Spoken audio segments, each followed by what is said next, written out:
Hello বন্ধুরা, village পুতুল kitchen and lifestyle YouTube চ্যানেলে আবারও সবাইকে স্বাগত জানাই। সবাই কেমন আছো? আশা করি সকলেই ভালো আছো। আমিও খুব ভালো আছি। বন্ধুরা, আজ একটা নিজের ভুলে আমি খুব নিজেই বিপদে পড়ে গেলাম, সেটাই তোমাদের সঙ্গে শেয়ার করে নেব। দেখো, এখানে আমি গোটা আলু, গোটা গাজর, বিট, রাঙালু সব নিয়ে নিয়েছি গোটা। একটা প্রেসার কুকারে নিয়ে নিয়েছি, সঙ্গে পরিমাণ মতন জল আর লবণ দিয়ে সব কিছু গোটা সেদ্ধ করে নিচ্ছি। অন্যদিকে একটা পাত্র নিয়েছি, এক বাটি ময়দা নিয়ে নিচ্ছি। ময়দার সঙ্গে কিছু উপকরণ মিশিয়ে নেব।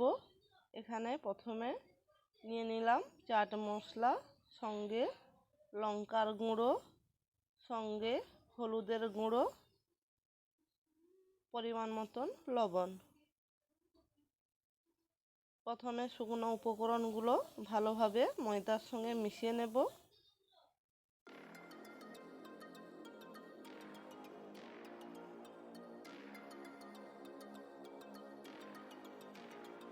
শুকনো উপকরণগুলো মিশিয়ে নেওয়ার পর অল্প করে সাদা তেল দিয়ে দিচ্ছি।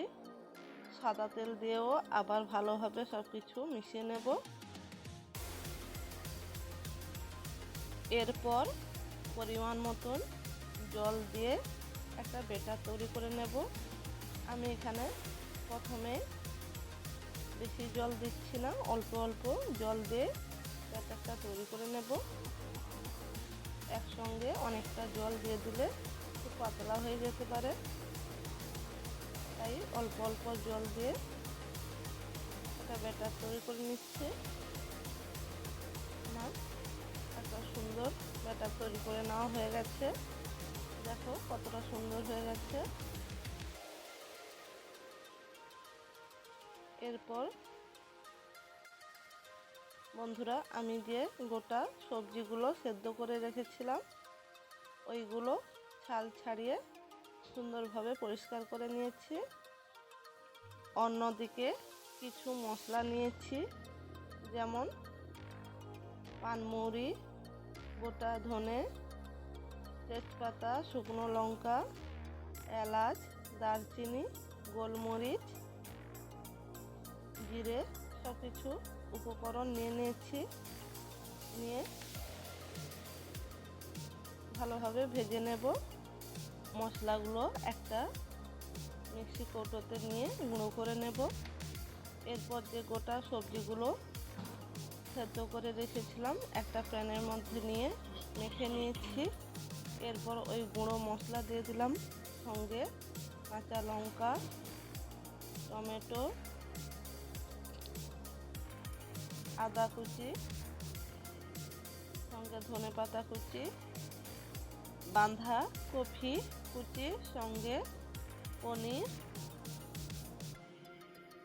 সব কিছু উপকরণ আমি নিয়ে নিয়েছি। এবার ওই মেখে রাখা সবজির সঙ্গে ভালোভাবে সব কিছু মিশিয়ে নেব।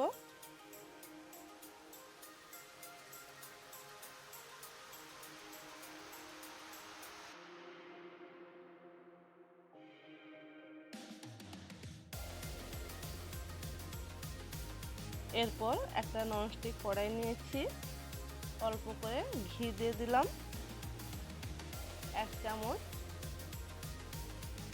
ব্যাটার দিয়ে দিচ্ছি। দিয়ে হালকা হালকা করে চারদিকে ঘুরিয়ে নেব। ও রুটির মতন গোল করে নিয়েছি। এই অবস্থায় 2-3 মিনিট ওয়েট করব। জিনিসটা ভালোভাবে হয়ে গেলে উল্টে নেব।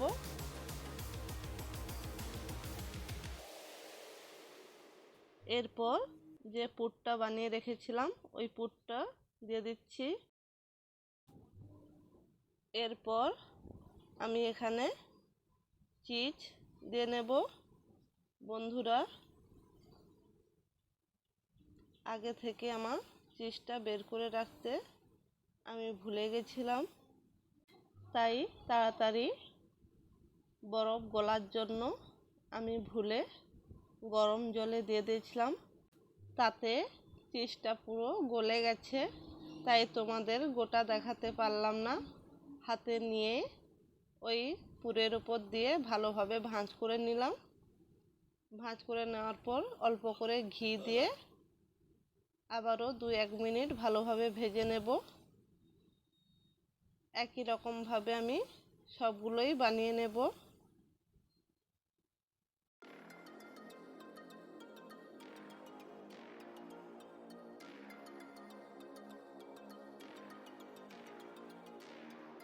বন্ধুরা, আজ আমার রেসিপি কেমন লাগলো অবশ্যই কমেন্ট করে জানিও। আর এখনো পর্যন্ত লাইক করতে ভুলে গিয়ে থাকলে অবশ্যই লাইক করে দিও। আর ভালো লাগলে কমেন্ট করে জানিও, বন্ধুদের মধ্যে শেয়ার করে নিও। দেখো আমার একটা রেডি হয়ে গেল। একই রকমভাবে আমি বেশ কয়েকটা বানিয়ে নিয়েছি, আর বাকিগুলোও বানিয়ে নিচ্ছি। বন্ধুরা, তোমরা এইভাবে সকালে বা সন্ধ্যা নাস্তার সময় খুব তাড়াতাড়ি এই রেসিপিটা বানিয়ে নিতে পারো।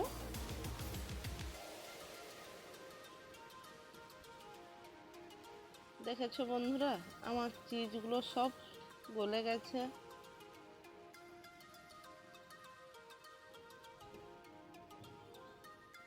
একই রকমভাবে পুর দিয়ে চিজ দিয়ে ভাঁজ করে নিলাম। অল্প ঘি দিয়ে 2-1 মিনিট ভেজে নেব। বাচ্চারা সবজি খেতে চায় না, এইভাবে বাচ্চাদেরকে বানিয়েও টিফিনে দিতে পারো। খুব হেলদি একটা রেসিপি তোমাদের সঙ্গে শেয়ার করলাম। একই রকমভাবে আমি সবগুলো বানিয়ে নিয়েছি। কেমন লাগলো বন্ধুরা অবশ্যই কমেন্ট করে জানিও। ভালো লাগলে লাইক কমেন্ট শেয়ার করে নিও।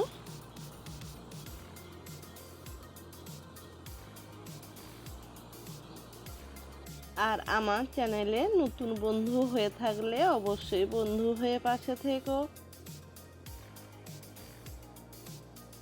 সবাইকে অসংখ্য ধন্যবাদ এত সময় আমার পাশে থেকে আমার পুরো রেসিপিটা দেখার জন্য। আর দেখো বন্ধুরা, আমার কিছুটা পুর বেশি হয়েছিল, আমি ওই পুরগুলো ভেজে নিয়েছি। যদি ভালো লাগে তোমাদের এই রেসিপিটা একবার হলেও বাড়িতে বানিয়ে খেও, অবশ্যই সবার খুব ভালো লাগবে। আজ এই পর্যন্ত বন্ধুরা, আবারও দেখা হবে নতুন কোনো রেসিপি নিয়ে। সবাই ভালো থেকো, সুস্থ থেকো, সবাইকে ভালো রেখো। সবাইকে অনেক অনেক অনেক ভালোবাসা দিয়ে আজ আমি বিদায় নিচ্ছি। সবাইকে টাটা, বাই।